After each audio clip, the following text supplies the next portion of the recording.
Video रे आपण मानकु बहुत बहुत स्वागत। तो आशा करछु आपण माने समस्त भलो थिबे। मो भी पूरा पूरी भलो अछि।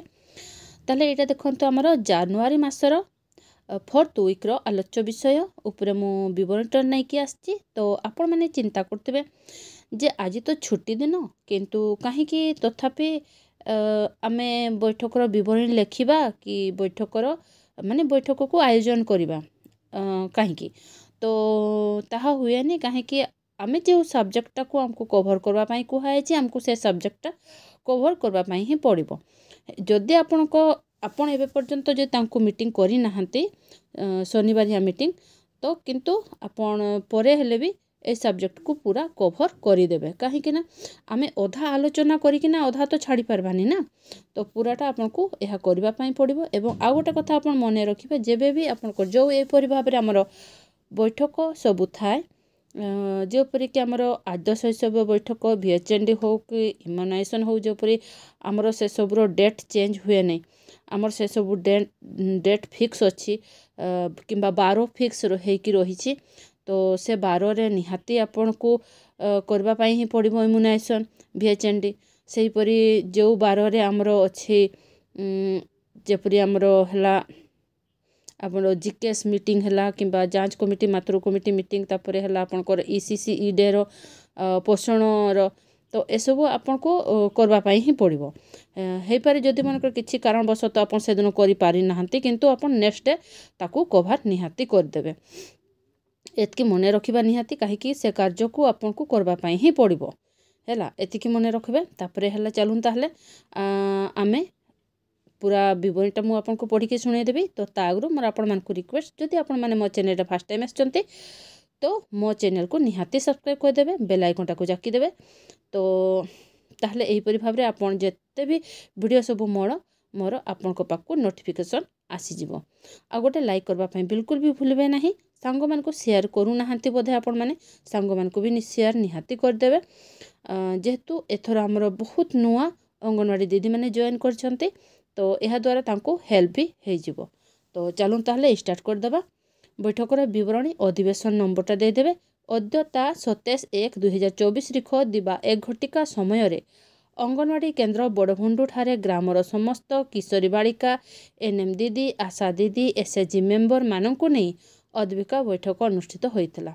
तो आ गोटे कथा कहबा पई चाहिबी एठ मझिरे जेपरि हमर छतुआ बंटन तारीख आमर बिल्कुल भी घुंचे नहीं। 1 तारीख से दिन आपनकर संडे थाउ किंबा पर्व थाउ किंबा जहाँ भी थाउ किंतु आमे 1 तारीख दिन निहाती छतुआ बंटन करथाय। सही परी सबु बैठकर तार फिक्स डेट जो रही से डेट रे आपको करबा पई ही पड़िबो। तो ठीक अछि ताले स्टार्ट करबा। उक्त बैठक रे दीपा मार्डी सखी और सहेली लिखिता हेम्ब्रम सभा कार्य परिचालना रे सहाय्य करथिले। जनवरी मासर आलोच्य विषय पोषण और रक्तहीनता 4th वीक रो आलोच्य विषय रक्तहीनता रो प्रतिरोध। तृतीय सप्ताह रे आमे आलोचना करथिले जे रक्तहीनता कोन एहा काहेकि हुए रक्तहीनतार लक्षण। एबे आमे आलोचना करिबा रक्तहीनतार प्रतिरोध। मासिक ऋतुस्राव जोगु किशोरी और महिला कोठारे लौह अभाव परिलक्षित हुए काहेकि ना ऋतुस्राव रे लौह नष्ट होइथाय। तेणु लौह को शरीर रे पूरण करिबा को हेले निजर दैनंदिन खाद्य रे सबुज पनिपरिबा मूड़ा गाजर खजुरी गुड़ सजना साग पाचिला अमृतभंडा इत्यादि लौह समृद्ध खाद्य अंतर्भुक्त करंतु। आहुरी मध्य विटामिन समृद्ध खाद्य मध्य ताजा धनिया पत्र लेंबू रस अँगणा कागजी लेंबू तरभुज पिजुड़ी कमड़ा इत्यादि व्यवहार करंतु। यह खाद्यर लौह अवशोषण रखिबारे सहाय्य करे। पूर्व बैठक रे आमे आलोचना करिले जे बारंबार मलेरिया हेले मध्य रक्तहीनता रोग होइथाय। तेणु एहाको रखिबाको हेले सोइबा समय रे सर्वदा मशारी टांगी सोइबा जेते बेले शौचालय जिबा सर्वदा चप्पल व्यवहार करिबा कुर्मी संक्रमण को रखिबाको हेले आल्बेंडाजोल बटिका वर्ष को 2 थर ग्रहण करिबा। प्रति शनिवार अंगनवाड़ी केन्द्र रे IFA बटिका दिया जाए।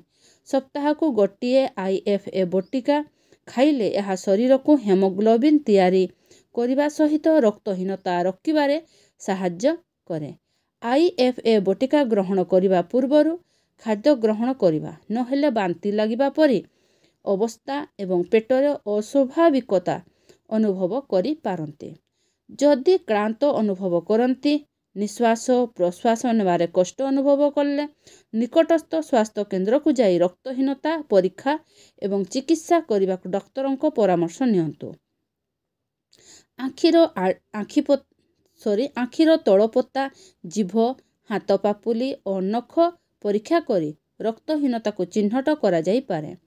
ଯଦି ଏହା ସୁସ୍ଥ ଗୋଲାପୀ ରଙ୍ଗର ହୋଇନଥାଏ, ଫିକା ଏବଂ ଦୁର୍ବଳ ଦେଖାଯାଏ, ତେବେ ଏହା ରକ୍ତହୀନତାର ଲକ୍ଷଣ ବୋଲି ଜଣାପଡ଼େ। ରକ୍ତହୀନତାରେ ପୀଡ଼ିତ କିଶୋରୀ ବାଳିକାମାନେ ପରବର୍ତ୍ତୀ ସମୟରେ ଗର୍ଭଧାରଣ କଲେ ଉଭୟ ମା ଏବଂ ଶିଶୁଙ୍କ ପାଇଁ ଏହା ବିପଦ ସୃଷ୍ଟି କରିଥାଏ।